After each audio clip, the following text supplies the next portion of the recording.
रामायण एक पवित्र ग्रंथ है जिसमें हमें धर्म, कर्म, प्रेम, त्याग और भक्ति जैसे महत्वपूर्ण विषयों के बारे में जानकारी मिलती है।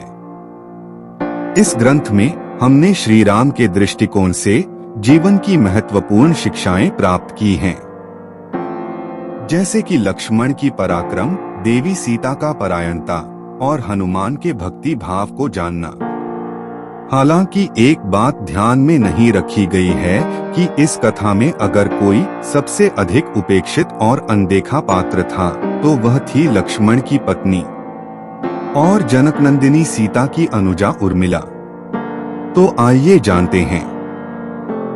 जब राम सीता वनवास को जाने लगे और बड़े आग्रह पर लक्ष्मण को भी साथ जाने की आज्ञा हुई तो पत्नी उर्मिला ने भी उनके साथ जाने का प्रस्ताव रखा, परंतु लक्ष्मण ने उन्हें यह कहकर मना कर दिया कि अयोध्या के राज्य को और माताओं को उनकी आवश्यकता है। असीम पतिव्रता थीं उर्मिला के उस नवयौवन कंधों पर इतना बड़ा दायित्व डालकर लक्ष्मण चले गए।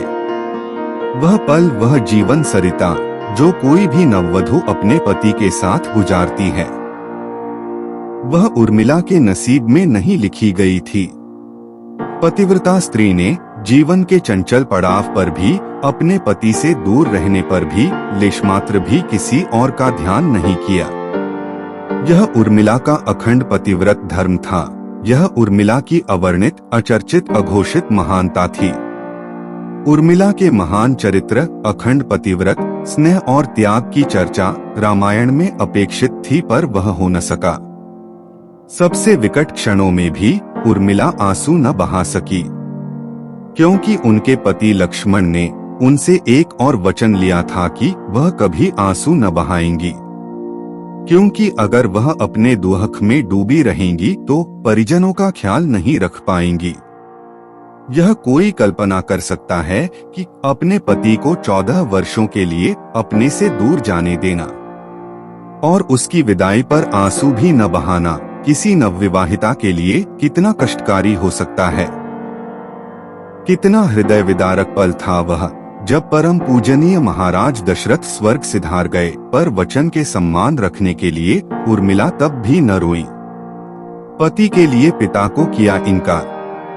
महाराज जनक अपनी पुत्री को मायके अर्थात मिथिला ले जाना चाहते थे, ताकि माँ और सखियों के सानिध्य में उर्मिला का पति वियोग का दुख कुछ कम हो सके, परंतु उर्मिला ने मिथिला जाने से सादर इनकार कर दिया, यह कहते हुए कि अब पति के परिजनों के साथ रहना और दुख में उनका साथ न छोड़ना ही अब उसका धर्म है। बहुत से लोग इस बात से परिचित हैं कि अपने वनवास के दौरान भाई और भाभी की सेवा करने के लिए लक्ष्मण पूरे 14 साल तक नहीं सोए थे। उनके स्थान पर उनकी पत्नी उर्मिला दिन और रात सोती रही।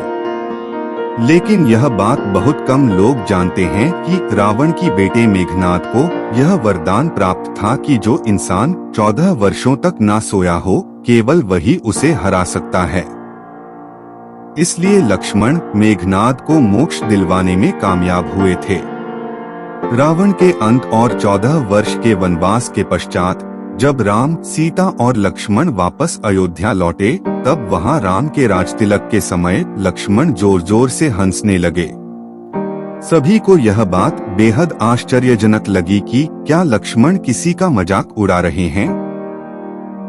जब लक्ष्मण से इस हंसी का कारण पूछा तो उन्होंने जो जवाब दिया कि ताउम्र उन्होंने इसी घड़ी का इंतजार किया है, लेकिन आज जब यह घड़ी आई है तो उन्हें निद्रा देवी को दिया गया वो वचन पूरा करना होगा, जो उन्होंने वनवास काल के दौरान 14 वर्ष के लिए उन्हें दिया था। लक्ष्मण ने नहीं देखा भगवान राम का राजतिलक।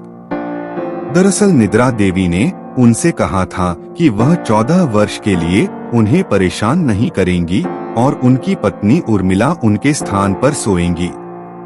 निद्रा देवी ने उनकी यह बात एक शर्त पर मानी थी कि जैसे ही वह अयोध्या लौटेंगे उर्मिला की नींद टूट जाएगी और उन्हें सोना होगा। लक्ष्मण इस बात पर हंस रहे थे कि अब उन्हें सोना होगा और वह राम का राजतिलक नहीं देख पाएंगे। उनके स्थान पर उर्मिला ने यह रस्म देखी थी। एक और वाक्य ऐसा है जो यह बताता है कि लक्ष्मण की विजय का मुख्य कारण उर्मिला थी। मेघनाद के वध के बाद उनका शव राम जी के खेमे में था। जब मेघनाद की पत्नी सुलोचना उसे लेने आई, पति का छिन्न शीश देखते ही सुलोचना का हृदय अत्यधिक द्रवित हो गया। उसकी आंखें बरसने लगी। रोते रोते उसने पास खड़े लक्ष्मण की ओर देखा और कहा, सुमित्रानंदन, तुम भूलकर भी गर्व मत करना कि मेघनाद का वध मैंने किया है। मेघनाद को धराशायी करने की शक्ति विश्व में किसी के पास नहीं थी। यह तो 2 पतिव्रता नारियों का भाग्य था। अब आप सोच में पड़ गए होंगे कि निद्रा देवी के प्रभाव में आकर अगर उर्मिला 14 साल तक सोती रहीं, तो सास और अन्य परिजनों की सेवा करने का लक्ष्मण को किया वादा उन्होंने कैसे पूरा किया? तो उत्तर यह है कि सीता माता ने अपना एक वरदान उर्मिला को दे दिया था।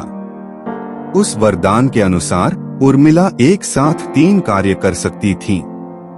उनकी त्याग भावना और समर्पण का महत्वपूर्ण संदेश है, जो हमें अपने कर्तव्यों के प्रति समर्पित रहने की महत्वपूर्णता सिखाता है।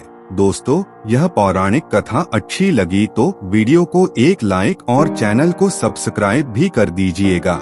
धन्यवाद।